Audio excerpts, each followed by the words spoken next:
Claire Brady, and I'm going to demonstrate lighting a fire. So before I started, I checked out my site.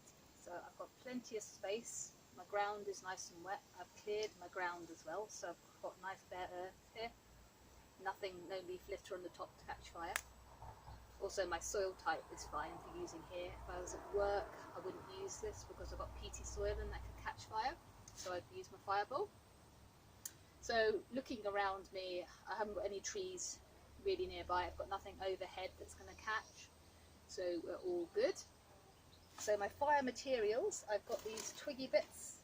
So I've gone round the trees and taken these out of dead bits of trees so they're nice and dry because they haven't been on the ground. When I've laid out my materials, I've put them on top of the tarp here just to keep them nice and dry, so we don't want them getting damp off the ground while we're waiting to use them. Other kit I've got my fire blanket for any emergencies. Got my first aid kit there. I've got my bucket of water for when I need to put out my fire, and if I need to immerse anybody's, if they've got a burn on their hand, we could put the hand into the water, or we could use the cup I've got in here to pour water over the burn. So I've set up myself a wee fire square. So this is a useful wee boundary for keeping your fire in. It stops things escaping as well, that you know where your edge is. If I was out with a group, I'd put another boundary about 1.5 meters away from this around, where that would be our seating area and our edge of our fire. So people would know that in that area they need to be calm and not running about. But as today I haven't got a group, we're just going to have our wee fire square, and that will do us fine. So inside my fire square I've made a wee raft. This keeps our fire off the damp ground, which is pretty damp at the moment, so I haven't bothered having to pour any water or anything on this to make sure our ground is fine. It also lifts the fire up so more oxygen can get underneath, so obviously an essential part of our fire triangle is the oxygen supply. So I've also got a balloon pump, which is quite useful instead of having to blow. I've got my fire kit, which is essential in getting our fire going. So in here I've got some cotton wool and some Vaseline and my fire steel.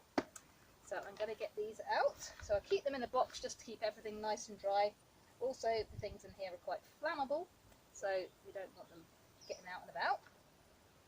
So first thing I'm going to do is fluff up my cotton wool. So you could use a natural material like a clematis head, any really dry fine plant material. I haven't got anything dried up at the minute, and so cotton wool is a really handy little thing that everybody can get hold of.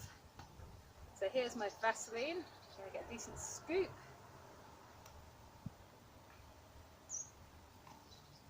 My Vaseline back in there. I'm just going to work this through the cotton wool.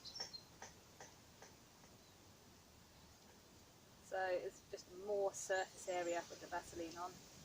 More surface area for the sparks to catch on your fire steel. So if we put that in the centre of our raft,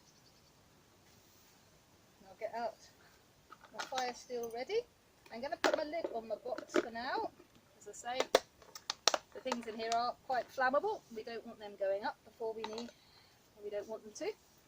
So I've got some fine sticks here, so say matchstick size and smaller. And then the sticks, the wood that I've got goes up in size. I've got some wood that I haven't gathered from around the woods. At work I'm not allowed to gather stuff from the woods, so I have to bring in all my own things. So quite often I use a fire lighter rather than wee twigs, but whatever you're allowed to do is fine. So I'm going to take a couple of bundles of these and put them on in like a little triangle just around and over the top of my cotton wool, but leaving a gap so that I can get my spark in there. So just using my fire steel. So my stance I've got here, I'm kneeling. I'm comfortable kneeling.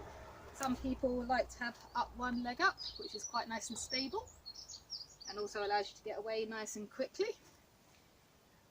Ideally they're the two best stances, but you could sit cross-legged, but obviously that's a bit more harder to get away from.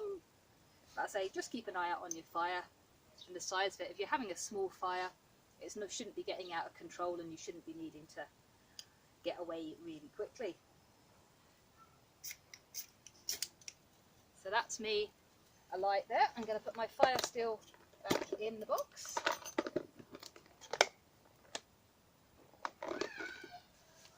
So I'm just going to get a few more twiggy bits ready. I'm not going to put them on just yet. Just let it burn for a wee minute. Hopefully these will start catching. I can see them doing that. So I'm putting these on with my bare hands at the moment. As the fire gets bigger, I might choose to use my fire glove. And I'd say certainly people who are just starting out with fires might feel more comfortable with a fire glove on. So if we lay the rest of our materials around in a TP structure, I'm just going to put a wee burst of air down to the base of this just to get it going a bit further. So you can see the effect having a bit of air in there does. So with the wind direction, the wind round here is really, really variable, but you're trying to align your raft with the wind so that hopefully the air will flow through your fire, is the theory. But as I said, the wind around here moves around a lot, and you start off in one direction and it was great, and then it moves. So now I can start to put on bigger pieces. And the idea is you start moving up your different size pieces. But obviously the bigger bits are going to take longer to burn and give you better heat for cooking on. I'm going to give that a wee hand again, just to get it going.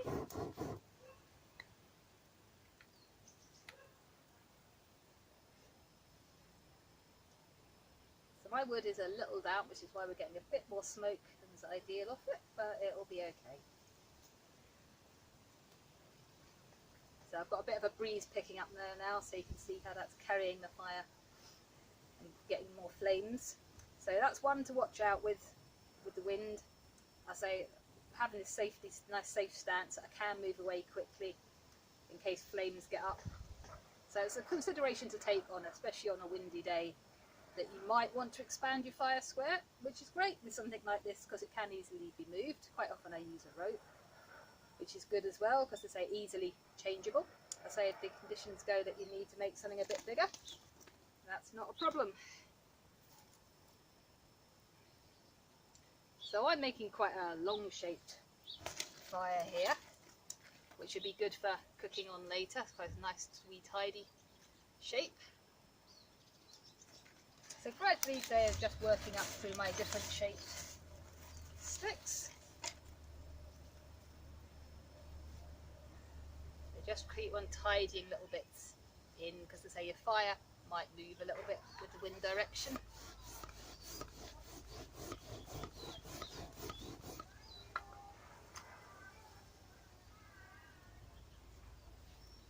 So I always like to keep one piece of stick. It's quite handy for moving your fire about, moving stuff in.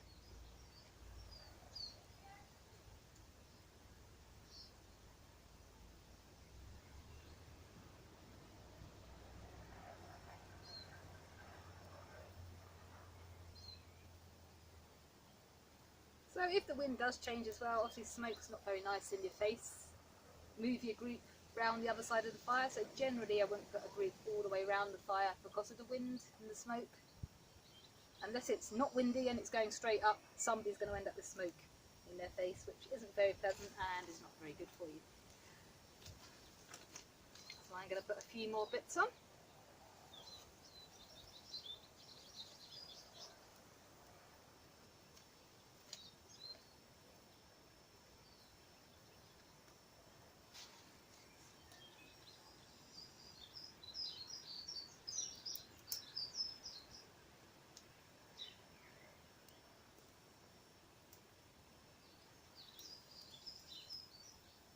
So I say ideally nice dry wood is great and will catch quicker.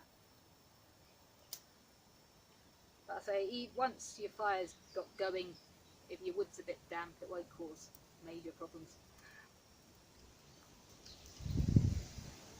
So you can see what a difference a bit of wind has now put in there. So it's important while your fire, you've got room to move around.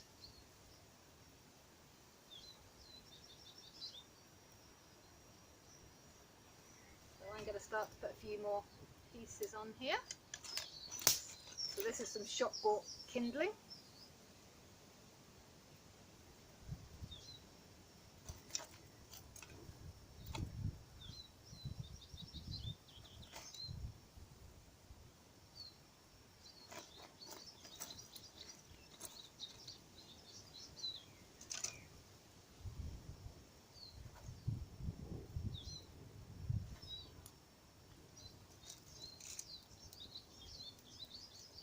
So I'm building up quite a good fire here because I want to be cooking on it, so I want a good pile of embers for later on to cook on, so a good amount of heat.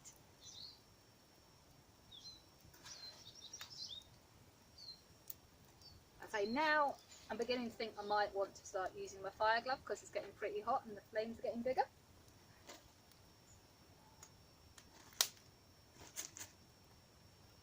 So somebody who's a little bit nervous won't want to start with a fire glove right from the beginning. And I say you'll certainly need it once you're into moving cooking pots and things.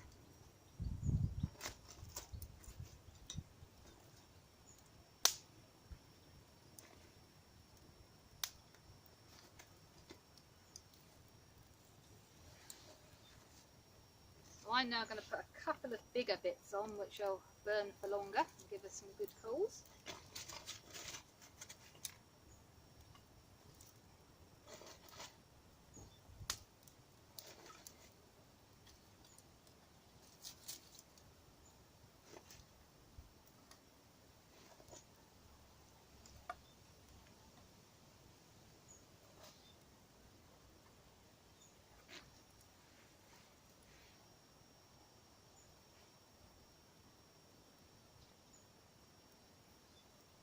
So the thing with fire is always to have more wood available than you think you're actually going to need. So especially on a windy day, it's going to burn through really quickly. That's going to be enough for what I need for now, so we shall leave it at that. As I say, we've got a nice wind, so we shouldn't have any problem with that burning through for now.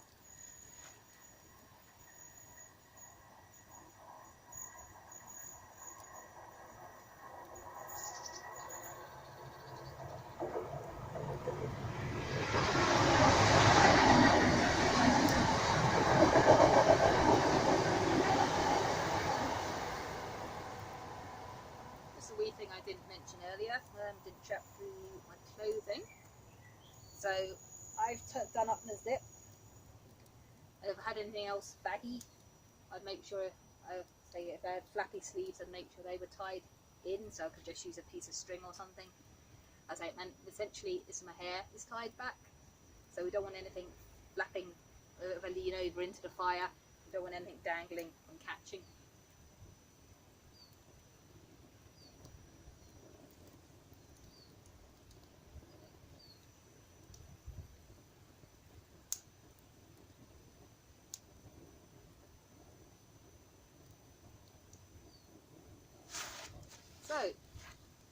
So I'm usually quite comfortable kneeling, but I say if you do need a break from the fire, if you just get up and stand back, then you're perfectly safe, a decent distance from your fire to be standing up.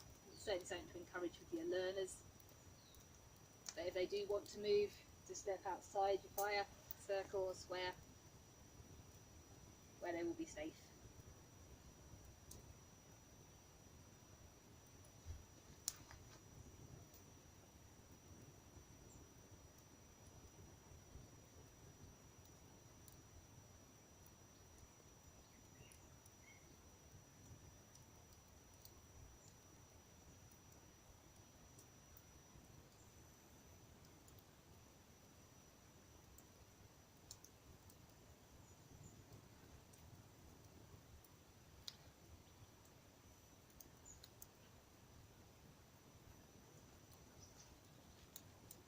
So that's our fire been burning for 10 minutes now. So we've got a really good heat starting to come off there. I'd say that would be good for my boiling things. We'd let it go down a little bit because we've got some very high flames at the moment. But I'd say got a really good heat there. And as if we let it burn down further, we'll have a nice pile of coals for doing slower forms of cooking as well and putting things into the embers.